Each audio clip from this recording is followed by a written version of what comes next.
Good evening. Some breaking news. A judge has sent celebrity crocodile wrangler Matt Wright to jail. The sentence came just half an hour ago after Wright was found guilty of attempting to pervert the course of justice over that deadly chopper crash in 2022. Paul Caddick joins us now with the details. Paul. This sentence handed down late today in Darwin will see the reality TV star spend at least 5 months in prison after what he did following that crash. Even once he's released from prison, his legal problems are far from over. Yeah, for sure, Paul. Thank you for that. A man who killed his girlfriend in a speedboat crash on the Hawkesbury River has escaped a jail sentence because of the incredible forgiveness shown by the victim's family. Brendan Faithful got behind the controls following an afternoon of drinking, took his clothes off, was speeding and then lost control of the vessel. Brendan Faithful was drunk, naked and driving erratically when he crashed his boat on the Hawkesbury River last year. Taylor Aiken, 7 News. The travel rorts scandal that's dogging the Prime Minister worsened today when a second minister urgently referred her claims for investigation. The opposition's also thrown fuel on that fire, offering its support to tighten the rules around big spending politicians. Albo hears from a higher power. Okay, do you hear me?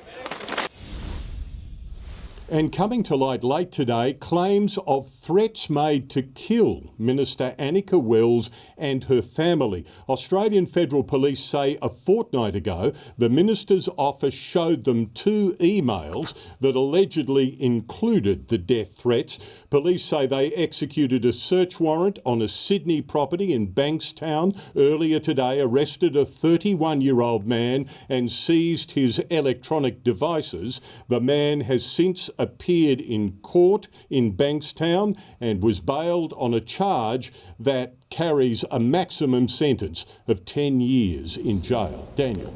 Tim Lester, thank you for that update. Well, just days after taking effect, the under-16 social media ban is facing its first real test from a tech titan.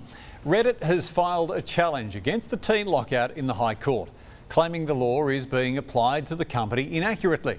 It also argues the law limits free speech and presents privacy risks. An initial hearing that's expected in February. Plenty more still to come in 7 News tonight, including Disney stars in for an AI makeover, the Hollywood giant's big gamble.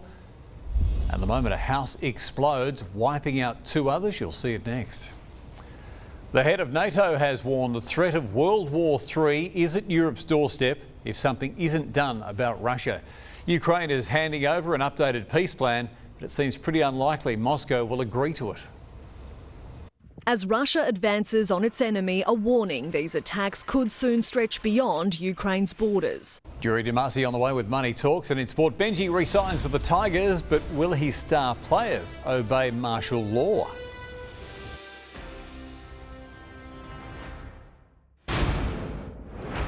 Hello, ANZ is being sued by former CEO Shane Elliott after scrapping his $13 million bonus, citing widespread compliance and risk failures. Elliott's accusing the bank of breaching his exit deal, ANZ vowing to fight that. More than 1,200 jobs will be saved at Australia's largest aluminium smelter, the Albanese government agreeing to supply Rio Tinto's Tomago site with subsidised power to keep the plant open. UBS is tipping a strong 2026 for copper, lithium and gold on tight supply and rising demand, but it's expecting iron ore and coal to lag. A gold surge overnight helping to buoy commodities, pushing the ASX to a 3-week high. Austell slid after South Korea's Hanwha got the green light to increase its stake. The Aussie dollar is buying about 67 US cents. This sport update brought to you by Harvey Norman. Shop in store and online.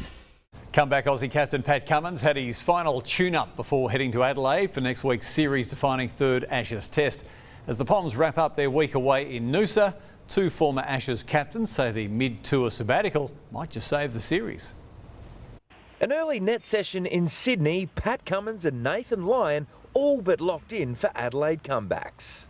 Jerome Luai's get-out clauses at West Tigers are here to stay following a pretty chaotic week at the club.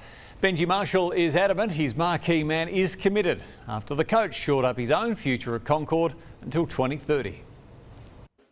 After a week of turmoil in Tiger Town, it was left to the interim CEO and coach to face the tough questions.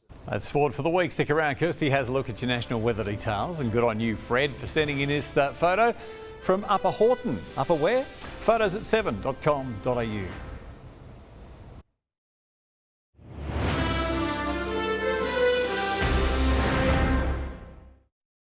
Time for a look at your national weather details now with Kirstie, whose middle name is I'm so looking forward to the weekend, Fitzpatrick. Yes, and the holidays and Christmas. Yeah. We're still here though. Not long to go down. Hello everyone. It's been a crazy few days of weather. We've seen severe thunderstorms develop for parts of the state, and more wild conditions are forecast into the next 24 to 48 hours. Showers and storms are moving into western and central parts of the state under this trough. They could become severe tomorrow, but this system will then move northeast towards our Queensland border into Sunday. On Monday, a cold front will sweep through New South Wales, bringing slightly cooler temperatures but clearer skies for most. And we can see that heat flushing out of the state across the weekend with cooler maximum and minimum temperatures, though from Tuesday we'll start to see those warm temperatures migrating back in. Much of the state can expect some wet weather again tomorrow, with that risk of thunderstorms moving through the far west, through the central west and into southern parts of the state, meaning we could see higher rainfall totals than what is forecast. Today, severe storms have been active through isolated areas right across New South Wales. Currently, a warning for heavy rain, damaging winds and large hail is in place for parts of the northern rivers, Narrabri in the northwest, Mudgee in the central tablelands, as well as Young, Tumbarumba and Cooma. Temperatures warming back up a little tomorrow, but remaining unsettled. The high 20s and low 30s around Tamworth and Dubbo. Orange 24 degrees, 27 in Sydney, and a warm but stormy 29 through Batemans Bay. Around the nation, not a bad day in Adelaide or in Brisbane, fine with tops of 29 degrees. Storms in the north of the country and through the southeast, including for Canberra and Melbourne. A nice day in Hobart, 23, and a hot one in Perth, 37 for our Saturday, Dan. Stinking hot. Enjoy your weekend. Thank you, too. And that is your news for this Friday, the 12th day of December. Thanks again for your company. I'm Daniel Gibson. Till I see you again, you have a great weekend too. Bye for now.